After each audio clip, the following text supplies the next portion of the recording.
पुण्यश्लोक अहिल्यादेवींची त्रिशताब्दी आपण साजरी करतोय आणि आपल्या जिल्ह्याला त्यांचं नाव देण्यामुळे आपल्या जिल्ह्याचं एक भूषण त्यानिमित्तानं निश्चित आपल्या जिल्ह्याला भूषण आहे. त्यानिमित्तानं आपण एक कार्यक्रम हातात घेतोय की ज्यामध्ये 300 तलाव गाळमुक्त करणे, 300 क्षेत्ररस्ते अतिक्रमण दूरमुक्त करणे, 300 दरखास्तीनुसार ताबा देणे, 300 अंगणवाडी बांधकाम करणे, 300 शाळांना सौर ऊर्जा रूपांतर करणं, 300 चौक सुशोभीकरण करणं, अहिल्यादेवी AI चॅटबोट RTS सेवा संवाद करणं, कन्या विद्यालयामध्ये आहेत त्या ठिकाणी सगळ्या कन्या विद्यालयांना CCTV बसवून ते सेफ स्कूलमध्ये रूपांतर करण्याचा एक संकल्प आपण केलेला आहे.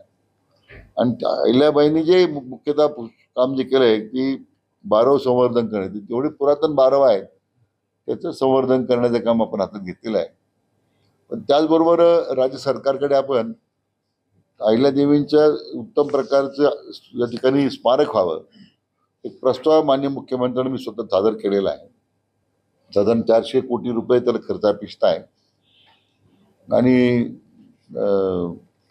सगळ्या देशभरातून लोक येतील अशी त्याच्यामध्ये आमचा प्रयत्न. इतकं सुंदर अशा प्रकारचं ते स्मारक होईल.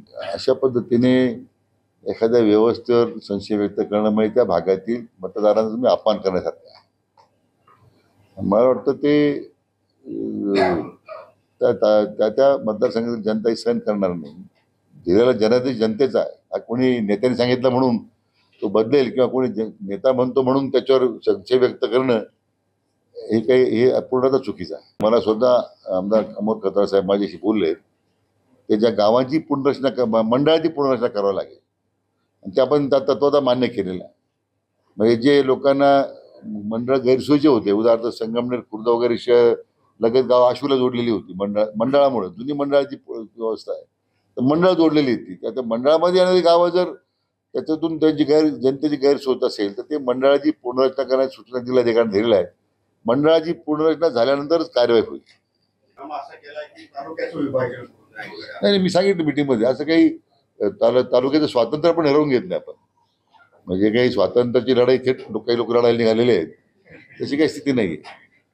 लोक परतंत्रच होते, लोक स्वातंत्र्य मिळालं म्हणून खुश आहेत आणि त्याच्यावर तुम्ही संशय व्यक्त करता. अजून